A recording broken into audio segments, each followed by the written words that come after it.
Just Thank you. want to talk to you about a couple of local guys that we got here in the impacting area. DeAndre Hill, Lakiris, Tyreek, Jake, and Malik Herring. Can you talk about just their impact on the roster this spring and what we expect from the fall?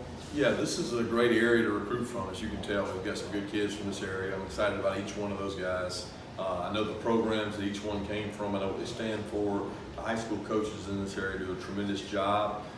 I got to go to almost every one of those kids' high school games, whether it was their senior year, sophomore year, junior year. We had a lot of them in camp, but they all come from great families, great programs.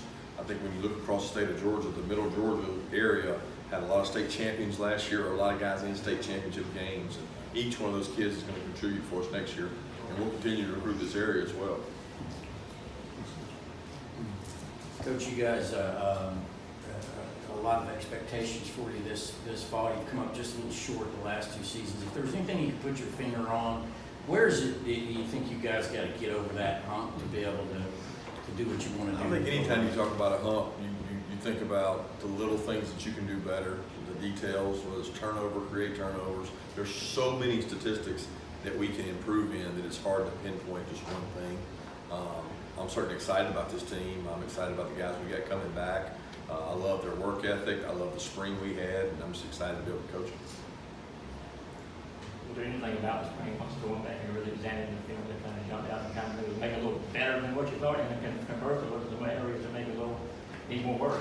I think it's hard to say from the spring game. It's so fast, and it's such a pass environment. I mean, that's not a real game for us. I mean, we don't try to run the ball out. We try to throw it as much as we can, and you have both ends of the half that you have to go 2 minutes whether you have a lead or not. So I look at the spring in its totality, not really in just that game, but I thought a lot of guys improved. I thought we had a lot of guys step up in positions of need, and we've got to do that with the guys incoming. We got a lot of defensive linemen coming in. We got a lot of receivers coming in, and that's the two areas that we need the depth, we need the players at the most. Speaking of those guys coming in, I think it's 12 scholarship guys you're looking at with 2 grad transfers. Where does that stand right now? I mean, do you guys expect to get all of them? Is there, you still waiting on some stuff there? Well, I can't comment on the grad transfers, as you know. So whether or not they'll come or not is really still up in the air. But as far as the other guys, yeah, we got full expectation that everybody will be there in the summer to practice, to compete. All those guys are finishing up kind of right now. They're in their finals, depending on what state they're in or where they are. And I know they're looking forward to getting into our place and starting work. Can we talk about the continued development of Jake Fromm, the quarterback? How's that? Yeah, I think Jake's doing a great job. I think he's got kind of some more quarterback guys around him with Cully going in there working with him. He's excited about that. I think for him, it's been a transition through the coordinator position where he's kind of a sponge. He's got more of an opinion now. He understands what we're trying to do offensively. So I think anytime you've got a 3-year starter, he can give you input on the things he likes about the offense, the things he dislikes, the things he thinks can be successful, and that input's helpful. It's always helpful, but ultimately as coaches, we got to decide what we're going to do. Kirby, I guess it's the time of year where the transfer portal might get a little more busy. I know Jaden Hunter decided to put his name in there. Anybody else from the spring, not necessarily transfers, but just off the roster that you can share with us? No, none that I can think of. I mean, Jaden, I was really close with his father and got to play football with him here and know his mom. His mom played basketball at Georgia. We're certainly understanding and sympathetic to the fact that he wants to look around. And he's a great kid. He does everything right for us on and off the field. He's been a pleasure to work with, and we wish him nothing but the best if he chooses to go and chooses to return, then we'd love to have him. But nobody else that right now is out there. Coach, can you talk a little bit about the development of Karis Jackson and Malik Herring over the last few years? Well, Karis is still developing. I think that you really hadn't seen the best of Karis. He was a kid that we came really close to playing. Played a little bit last year and thought he could have helped last year, but it was one of our deeper positions. I mean, we had seniors who didn't play a lot last year, Jason Stanley and Akil Crumpton. So we thought it would be beneficial for Karis to get that time and experience to grow, and he's been able to do that. He had a good spring. He could have an even better fall, and he can grow into the player we need him to be. He's physical, he's tough, he's competitive. He helps a lot on special teams. We think he might be able to win the returning job, so he's in competition for a lot of that. And then Malik, here's a kid that's kind of gotten better since he got here. He had a really good game against Georgia Tech, and everybody kind of remembers him by Georgia Tech. Well, that's a unique offense, that fit his skill set really well. And I think he's growing, he's getting a little tougher, he's learning how to play the game and play more snaps because he's really been a role player up to this time, and he potentially now becomes a guy in the rotation playing more.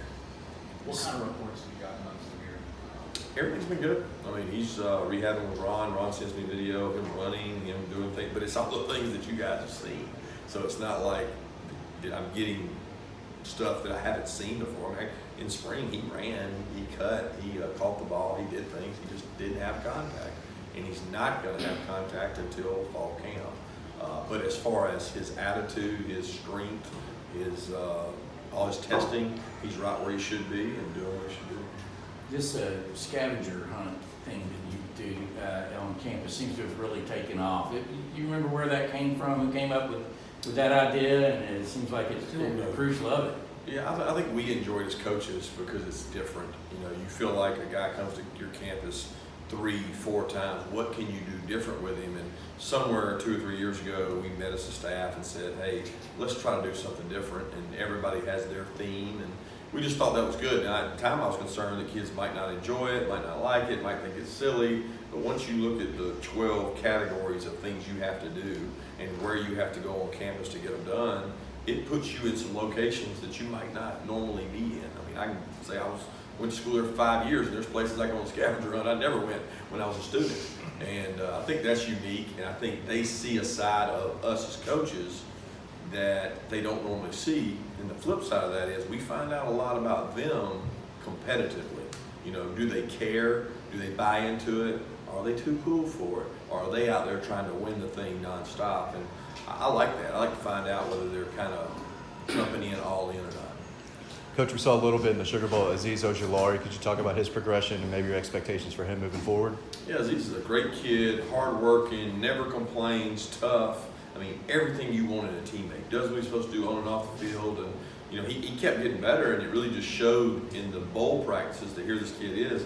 He's beating some guys in pass rush. He's getting better. And so we've got to play him. He's got to go play in the game and help us. And he missed a sack in the game. He got a lot of reps. And I think those reps are going to give him quality confidence that I can go out and perform in the games next year, almost like he played last year when he really didn't. So I'm excited about where he's at. He's really gaining strength in the weight room. You got to remember, he's coming off an ACL too. And sometimes you're not as good the first year back as you are the second. I wanted to clarify on Zamir. You said he wouldn't get contact so far camp. Does that mean that you guys are anticipating him being clear for contact at the beginning of fall camp? Or? Well, yeah, I mean, he would be past time for that. I mean, he would be cleared for that, and we anticipated. I mean, obviously, he's still got to go through the protocol, the testing, and go see the doctors and get cleared. But based on an ACL repair, he would be past time for that. South Carolina's up there showing off their new $50 million football building. Looks nice by all accounts and everything. Can you tell us where you are on a football facility and where that might be for Georgia? We're still in the early stages of it. We're excited about the opportunity we've got. We think we've got a great location for it. We're excited about the fundraising that's going on for it, which Matt Borman and development staff have done a tremendous job of raising money for it. But that's really it right now. Comments on Coach Dooley's field being named after Coach Dooley? Yeah, I'm really excited for Coach Dooley. I've known Coach Dooley for a long time. I think it's an honor for the university to do that and put his name on the field. And we'll win better to do it than to kick off the season. And who better to do it for than a man that's given his life to the university and done such a great job. You all plan to use Walter still summer at running back, this Walter Grant in the preseason? We'll see how it goes. I think a lot of that will depend on the freshmen coming in, you know, Kenny, and also our depth at that position and how we feel, and outside backer depth. So it was an insurance policy at best, and it was a kind of a research project to look and see what he can do. He's got a lot of matchup qualities in which he can flex out and be a tight end. He can be a slot. He can be a blocking back, and he can carry the ball. So we'll continue to look at it, but I don't know if it's going to be permanent. Two more questions? Taking Zamir into account, how do you feel about the depth of running backs you have this year? Guys you pretty sure you'll be able to count on. Well, I'm excited about the guys we've got, because a lot of guys that haven't got a chance to showcase their talents. When you look at James Cook, Ryan Harrington, everybody knows about Swift, and you've got those young guys coming out there to compete, Zamir even, and Kenny, Prather Hudson coming back off surgery. We've got 2 preferred walk-ons we got that I think are great backs. So I'm excited about those kids we have at running back. I'm really hopeful they can dominate the special teams department, kind of like the receivers did last year. The facility expansion, is that on the existing site, kind of extending? Well, we don't really know yet. It's all still to be approved. Nothing's been approved yet, so we're in the approval stages, but that's where we'll be looking at it at our home base. Thank you. Thanks, Appreciate it.